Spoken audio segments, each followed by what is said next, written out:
Meron pa doon sa kabila. Mga ano po yun, mga pumapasyal dito pag weekend. Kumakain ng motor. P6 noon dati. Oo po.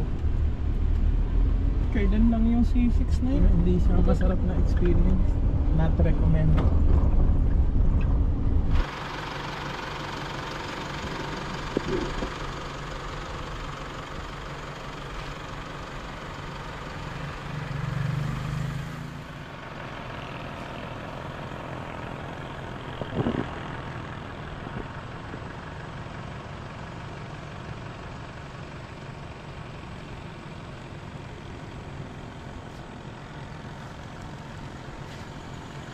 Ano po yan? Ano yan?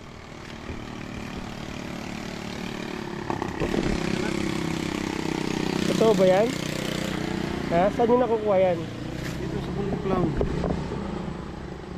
Magkano isang ganyan yung honey? 220 lang yan, sir. Ayan, sarili yan. Tanong ko muna dun sa kanila. Kumuha yung mga dumagat. Mga dumagat ang kumukuha. Okay. Tanong ko. Okay ah. Ito yung mga crusher. Ang Montalban po kasi kilala sa mga aggregates, blue sand, at saka mga armor rocks. Dito nila kinukuha yan sa kabundukan. Yan. Binabakbak na nila. Eventually yan magiging subdivision na. Tapos ayun po yung kanilang tambak na mga tinatawag nilang blue sand. So yan po yung kanilang crusher. Yan.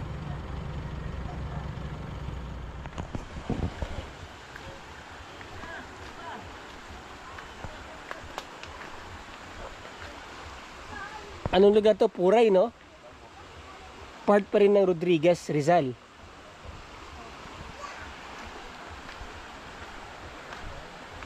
So ito po ang Puray, Rodriguez, Rizal. Ano?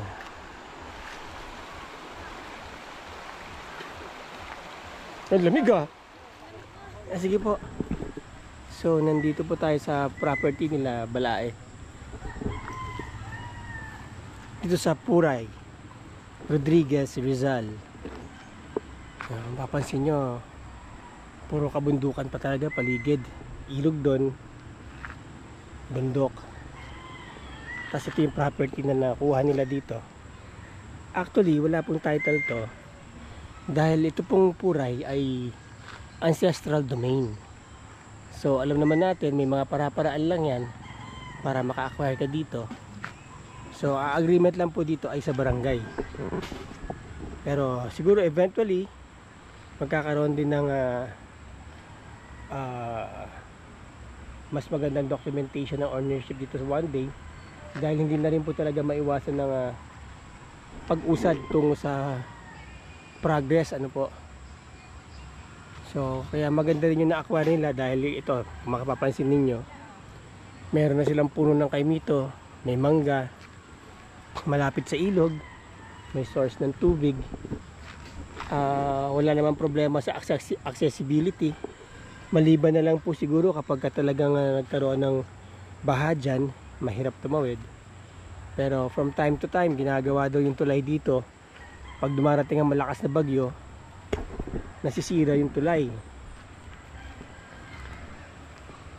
Ito pong multi-purpose covered court na yan, yan po ay para sa mga dumagat, yung mga natibo dito sa Montalban.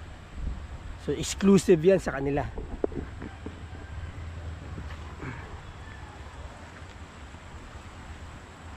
Ang Montalban po kasi ay kilala sa sa mga aggregates. Kaya meron silang tinatawag dito sa Zambales, kung meron silang black sand doon, dito meron naman tinatawag na blue sand.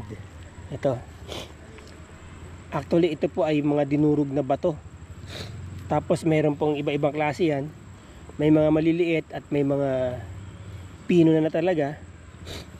So ito ang ginagamit nila para sa kanilang mga constructions dito sa lugar na to. So malalaking bato po yan na dinurog ng crusher. Blue sand ang tawag nila. Kung actual yung makikita to dito sa ano, kung actual nyo siyang makikita, para siyang blue gray ano po ang kulay niya. Kaya ang tawag po nila dito ay blue sand. Ito. Edible po ba itong mga gabi na to? Yan ang ano, gabing. Yan. Ito edible, ito hindi. Ito, lain po ito. Oo, laingin yan. Yan yung ginagataan. Oh, mag-harvest tayo ng gabi, oh. Masarap gataan to. Yan, ang madami dyan. Oh. Ito yung gabing Bicol na sinasabi nila sa amin dun sa Batangas, eh. Oo, yan. Maliliit lang talaga yan, eh. Pero naglalaman po yan, di ba? Ito kaya, San Fernando yan. San Fernando. Ay, ginagawang sabon. San Fernando. Ito po yung ginagawang sabon kung San Fernando to. Mahal din to. Ginagawang sabon. Raw materials para sa sabon. San Fernando.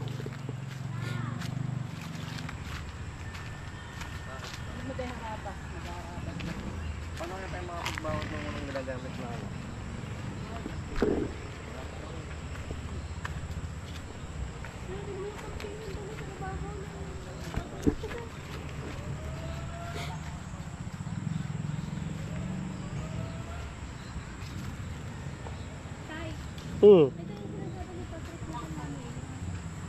Ito?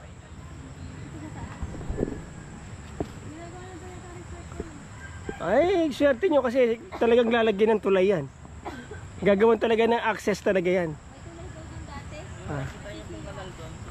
Oh, malamang itataas nila yan. Ang landing dito na.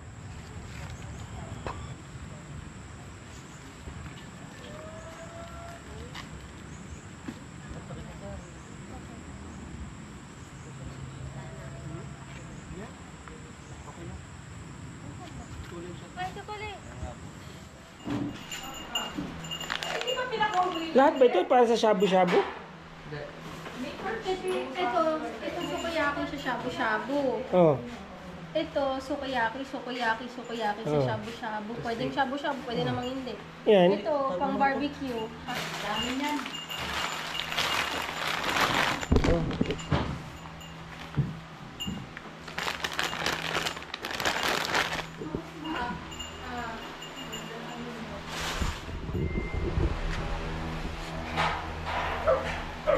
Pagka may mga ganitong occasion, kayo yata ang nakatoka dyan sa ihawan.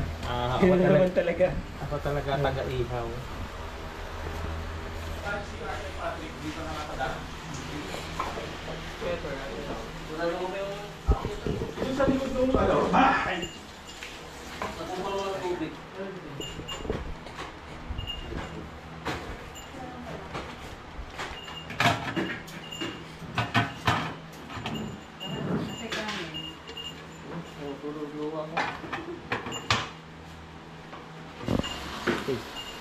Walang bawang. Sinis mo mga.